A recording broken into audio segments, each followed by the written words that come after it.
Hello friends, how are you all? Welcome back to my YouTube channel, and today I'm going to show you how to do a little bit of animation in this expanded list application. Now, in the previous video I showed you how to expand a row in a list, but there was one very obvious problem with that application, and that was that expansion of row didn't look smooth. It was very weird, you can say that. You can see, yeah, so it doesn't look nice. So to change that, there's a very simple code to do that, and that is that because we are applying the logic on text, because we are changing the line limit of text, so we will apply the animation here.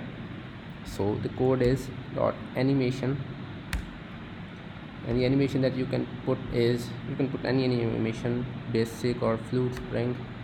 Let's go with that. Let's run the app again.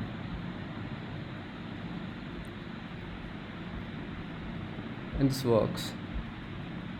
This looks nice, but if you had noticed that when we run the app,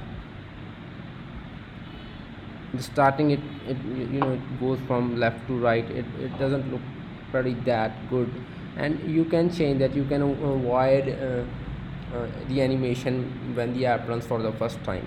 To do that, we can create a state variable. Okay,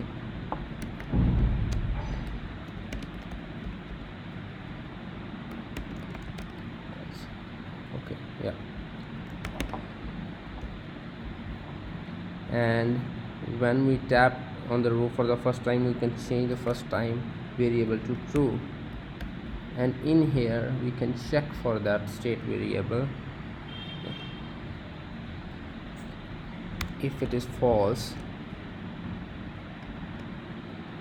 then none, otherwise show full spring. Now let's run the app again, and there you go. It's perfectly normal, and when you will click on it, the animation works. So I'm actually satisfied with this. If any of you is not satisfied with this kind of animation, you can try any other animation, or you can create your own animation. Now the thing with this code was that I applied the code on text, like I said before.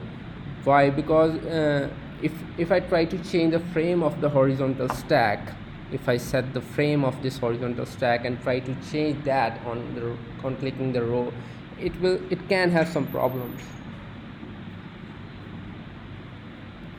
Because some rows might need 2-3 lines, and some rows might need 10-15 lines. So I decided to apply the code on text. If you have an image of static height, let's say 40-50 pixel, then instead of applying the code on text, you can apply the code on all of horizontal stack and change its frame, and then apply the animation on a horizontal stack. You can do that, but as of now I think this looked fine. Thank you for watching my videos. Please click like and subscribe to my channel, and please share the video if you liked it. Thank you.